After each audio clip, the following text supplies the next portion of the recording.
한때 우리 사회에 아프냐? 나도 아프다. 이런 말이 많이 회자됐습니다. 다모라고 하는 드라마에서 배우 이서진이 하지원에게 하는 대사 중에 한마디가 유행했었죠.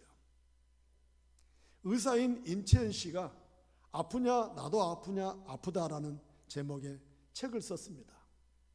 임채연 씨는 이 책에서 우리 사회가 너무나 많은 사람이 아프다는 것입니다. 그런데 이 아픔을 공감해 줄 사람이 없다는 것입니다. 옛날처럼 보릿고개도 없고 가난해도 국가에서 생계를 지원하기 때문에 먹고 사는 데는 큰 어려움이 없습니다. 이처럼 삶의 질이 높아져서 부족함이 없는 것 같지만 우리 사회는 수많은 사람들이 아프고 병들어 있습니다. 노년층은 대부분 사람들이 아픕니다. 몸이 아프니 마음도 외롭고 처량해지는 것이죠. 젊은 층은 가족을 부양하느라 아파도 아픈 줄도 모르고 살아갑니다. 청년층은 꿈도 희망도 포기하며 살아가는 절망의 세대라고 합니다. 우리나라에 직업을 갖지 않은 20, 30대 청년들이 400만 명이라고 합니다. 이들은 하루하루 알바로 살아가면서 포기라는 명찰을 달고 살아가는 세대들입니다. 이처럼 우리 사회에 많은 사람들이 아프고 또 아프고 있습니다. 그런데 이 아픔이 우리 사회에 혼자 아프다 못해서 그것이 분노가 폭발해서 묻지마 살인이 일어나고 큰 방화 사건들이 일어나서 수많은 사람들이 고통 가운데 살아가고 있는 것이죠. 이처럼 많은 사람들이 아픈데 그 아픔에 대하여 우리 예수님은 우리의 아픔을 어떻게 하실까?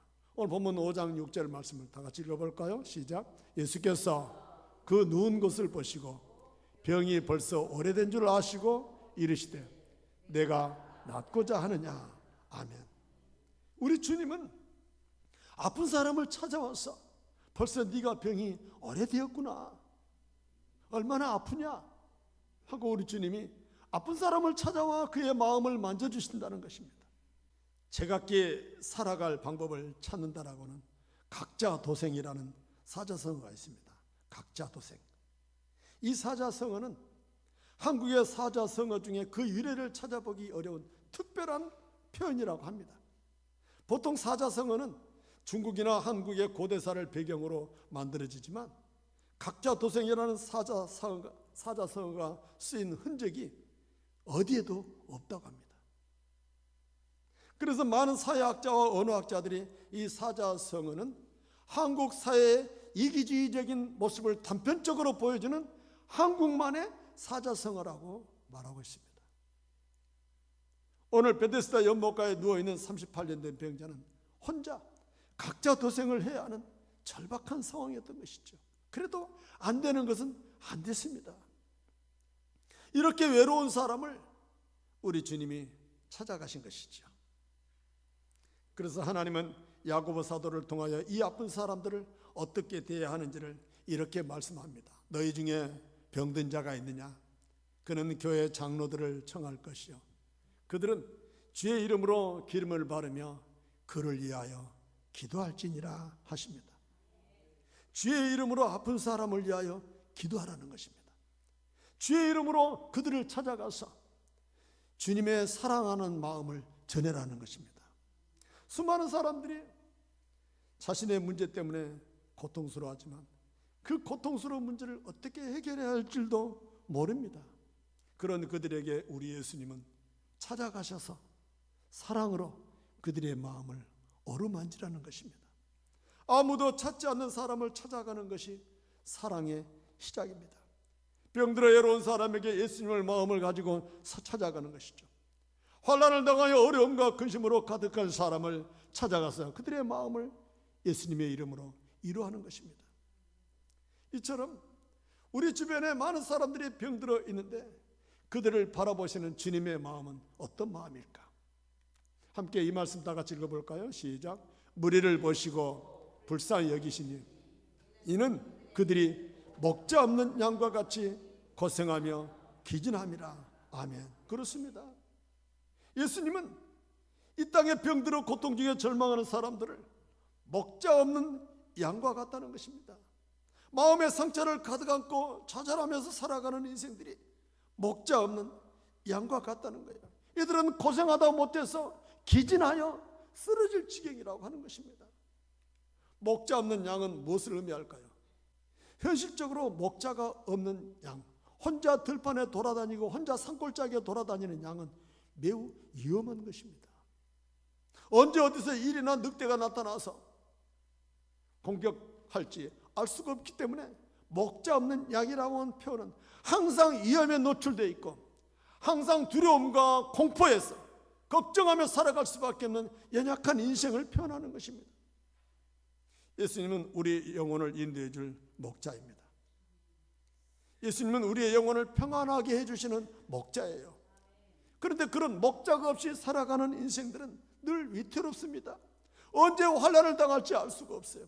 언제 어디서 사기꾼이 달려들어서 내게 큰 어려움을 끼칠지 알 수가 없어요. 사기꾼인지 좋은 사람인지 분별이 안 되는 거예요. 언제 어디서 간교한 자의 거짓말에 속아서 고통을 당할지 알 수가 없어요. 이게 바로 영혼의 목자이신 예수님 없이 살아가는 인생, 목자 없는 양처럼 기진하며 살아가는 인생들이라는 것입니다. 이런 사람들을 예수님을 대신하여 누군가가 찾아가기를 원하십니다. 여러분, 하나님은 영이십니다. 영이신 하나님께서 우리를 대신하여 힘들고 어렵게 살아가는 우리의 이웃, 목자 없이 살아가는 기진한 백성들을 찾아가 만나고 그들을 위로하고 섬기며 하나님의 사랑으로 돌보기를 원하신다는 것입니다.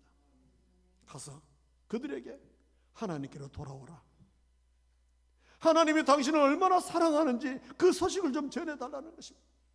하나님이 내가 너와 함께한다는 사실을 좀 알려달라는 것입니다. 우리를 대신하여 누군가에게 찾아가서 그들에게 하나님의 사랑을 전해라고 말씀하고 있는 거예요.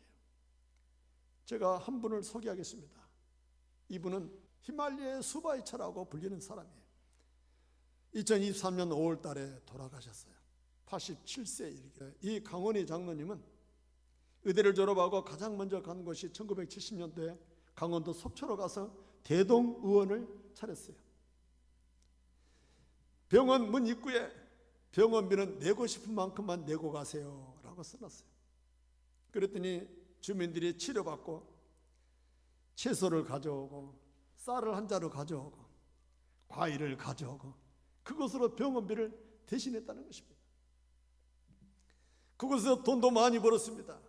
그런데 그곳에서 병원을 하는 동안 내내 하나님께 기도할 때마다 계속 너의 그 좋은 의술을 나를 위하여 써다오, 나를 위하여 써다오, 가난한 자를 찾아가서 나를 위하여 써다오, 이런 음성을 계속 듣습니다. 그래서 황영진 목사님이 네팔로 가라는 것입니다. 가장 높고 가장 춥고 가장 가난한 데 사는 히말리아 산맥에 사는 사람들이에요. 1982년 49세 나이에 이제 고등학교 1학년, 2학년 학생을 둔 자녀 가운데 모든 걸 내려놓고 선교사로 가겠다니 부인이 못 가게 말리는 것입니다. 어떻게 사냐고, 히말리아에 가서. 그런데 이 강원희 장로님이 내 인생을 하나님께 바치고 싶은데 생선에 비하면 머리와 꼬리가 아니라 가장 좋은 가운데 토막을 하나님께 드리고 싶소. 그래서 부인과 함께 이제 49세 히말리아로 가서 네팔에 섬기기 시작합니다. 한번 영상을 보겠습니다.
제가 11월 3일 이웃 초청 행사를 준비하면서 낙엽이라고 하는 시를 썼습니다. 사람이 이 땅에 잠시 왔다 가면서 무엇을 하고 살 것인가, 무엇을 남기고 떠날 것인가를 고민하게 됐습니다. 하찮은 낙엽도 이 땅에 왔다가 떠나가면서 많은 일들을 남기고 떠나가는데, 우리가 하나님 앞에 어떻게 살아야 하나님께 영광 돌리며 또 더 나아가 많은 사람들과 더불어 하나님의 사랑을 나눌 것인가를 고민하게 됩니다. 사랑하는 여러분, 우리들도 예수님이 찾아와서 만나셨기 때문에 우리가 여기 있는 줄 믿습니다. 하나님께서 그런 우리들에게 내가 했던 것처럼 너도 가서 누군가를 만나서 나의 사랑을 전해달라고 합니다. 하나님이 너를 기다리고 있다라고 그 말을 해달라고 합니다. 그래서 예수님은 어떤 마음으로 우리를 바라보시는지 5장 8절 말씀을 다시 한번 읽겠습니다. 이르시되 일어나 내 자리를 들고 걸어가라 하시니 아멘. 베데스다 목가에 누워버린 38년 된 병자를 그에게 일어나 걸어가라는 것입니다. 그 병이 얼마나 오래됐는지 그 고통을 헤아리면서 우리 주님이 일어나라는 거예요. 그동안 얼마나 힘들고 고달팠을까, 얼마나 외로웠을까. 이 38년 된 병자는 누구를 의미할까요? 이 시대를 살아가면서 절망하는 인생들을 의미합니다. 몸도 병들었지만 마음도 병들어 있는 인생들, 살아갈 소망을 잃어버린 사람들, 누구에게 하소연하지 못하는 사람들. 그래서 아픕니다. 그래서 마음이 괴롭습니다. 이들의 마음을 감싸고 이들의 마음을 헤아려 줄 수 있는 사람이 필요한 시대예요. 세계에서 여성으로 10번째 노벨 문학상을 받은 한강 씨의 작품의 특징은 아픈 사람의 마음을 헤아리는 데 있습니다. 고통받는 사람들의 마음을 깊이 헤아리면서 그 아픔을 시로 품어내는 특징이 있었던 것입니다. 우리나라 현대사에서 4.3 제주항쟁과 5.18 사건은 우리 민족에게 가장 큰 아픔이요 고통의 사건이죠. 이렇게 고통스러운 비극을 상기시키고 아팠던 상처를 시로서 치유하는 그런 과정이 높게 평가되어서 노벨 문학상까지 받게 됐던 것입니다. 우리가 사는 사회에 수많은 사람들이 각자의 사연을 가지고 고통스럽게 살아가고 있는데 아무도 그 아픈 사연을 들으려고 하지 않습니다. 나 살기도 팍팍해서 남의 아픈 사정 들어주려고 하지도 않아요. 그런 그들에게 우리 예수님이 찾아오신 것입니다. 사도행전 5장 20절 다 같이 있습니다. 시작. 가서 성전에 서서 이 생명의 말씀을 다 백성에게 말하라. 아멘. 예수님의 말씀은 생명의 말씀이어서 능히 절망 가운데 있는 우리들을 일으켜 세울 수 있는 능력의 말씀일 줄 믿습니다. 한 사람, 그 한 사람을 누가 찾아갈 것인가? 한 사람을 찾아가서 살리면 그 사람으로 인하여 놀라운 하나님의 역사를 이루게 하실 것입니다. 영국의 웨일즈라고 하는 시골에 사는 과부가 어느 날 밤 아기가 이독하다고 10km를 달려와서 의사에게 왕진해 달라고 부탁했습니다. 의사는 이 말을 듣고 가만히 생각해 봤습니다. 가서 진료해도 가난한 과부에게 치료비를 받는 것도 곤란하고, 그런데 안 간다면 아기가 죽을 줄도 모른다라고는 생각에 망설였습니다.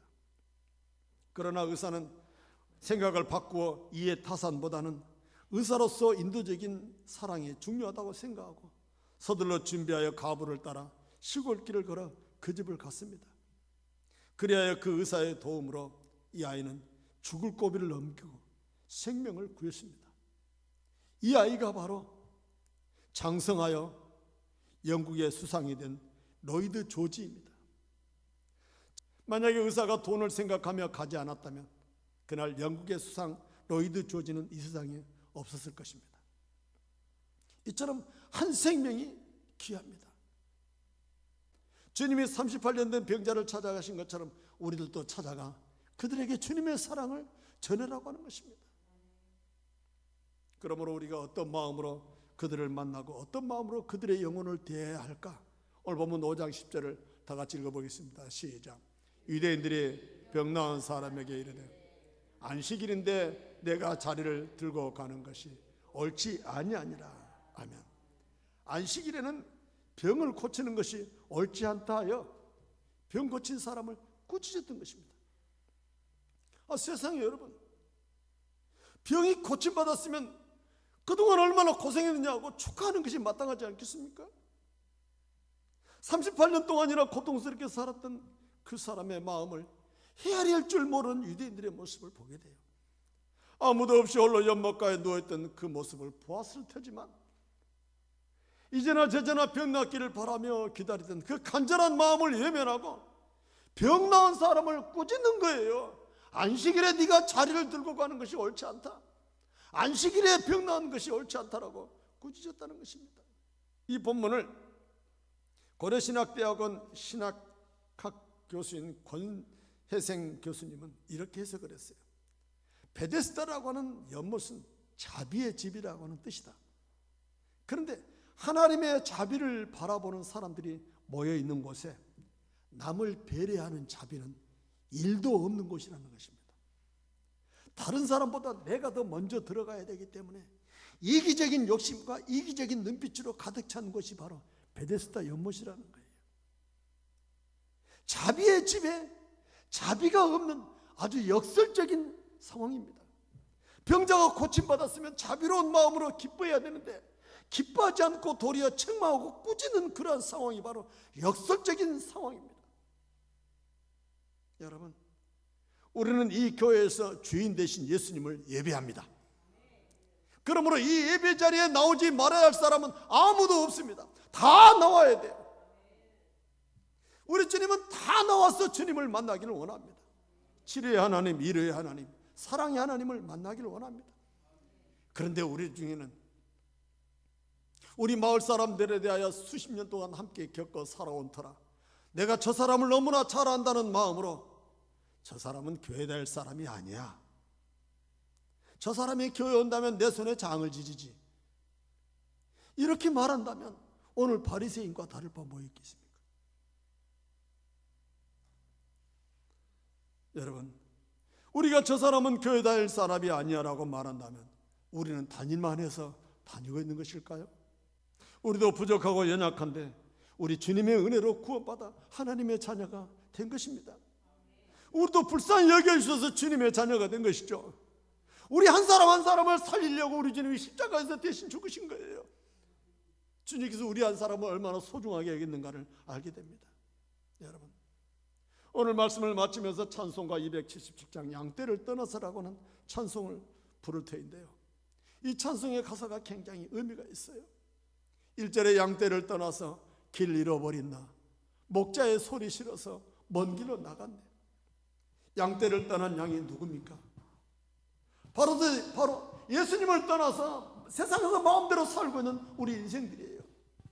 양떼를 떠났다는 것은 우리 인생을 인도하시는 예수님을 떠난 것입니다. 예수님을 떠나 자기 마음대로 살아볼 것이라고 나름대로 갈 수 있다라고 생각하며 세상을 살아가다가 길을 잃어버린 양들이 많습니다. 왜 양떼를 떠났을까? 목자의 소리가 싫어서 떠났습니다. 오늘 시대에 이런저런 이유로 목자의 음성이 싫어서 교회를 떠난 영혼들이 얼마나 많은지요. 예수님은 아무런 잘못도 없는데 교회를 떠난 거예요. 그래서 목자 대신 예수님이 떠난 영혼이 돌아오기까지 찾고 계신다는 것입니다. 2절은 이렇게 시작합니다. 양 잃은 목자는 그 양을 찾으러 산 넘고 강 건너 사막을 지났네. 그렇습니다. 떠난 사람들을 찾아다니면서 산 넘고 강을 건너서라도 사막을 지나서라도 잃어버린 양을 찾는 것입니다. 교회를 떠난 사람들이 지치고 지쳐서 막다른 골목에 이를 때에 여기가 내 인생의 끝인가, 내 인생에 더 이상 소망이 없는가라고 절망하는 그들을 우리 주님이 찾아가기를 원하십니다. 그리고 3절에서는 내 목자 예수는 날 사랑하셔서 그 피로 나를 씻었네, 온전케 하셨다는 것입니다. 하나님이 죄인된 우리를 사랑하셔서 십자가의 피로 우리 죄를 씻어주시고 우리가 하나님의 자녀로 온전한 하나님의 형상을 회복한 줄 믿습니다. 길 잃은 양을 찾아 이루어 주시고 그 우리 안에 이끌어 우리를 보호하시는 하나님, 그 하나님 품 안에 우리 모두가 있게 되기를 원합니다. 사랑하는 여러분, 4절에서는 이제 그 목자의 음성을 들으며 주님만을 따를 것을 다짐하고 있습니다. 그리고 이후로는 방황하지 않을 것을 외칩니다. 우리 주변에 교회를 떠나고 주님을 떠나고 방황하는 인생들이 얼마나 많은지 몰라요. 여러분, 그들을 찾아 주님과 함께 더불어 이루어하며 하나님의 사랑을 나눌 수 있는 11월 3일 추수감사주일이 될 수 있기를 원합니다. 뿐만 아니라 잃어버린 많은 영혼들을 주님의 마음으로 찾아가 감싸고 이루어하면서 그들을 이 교회로 이끌 수 있기를 주의 이름으로 축복합니다.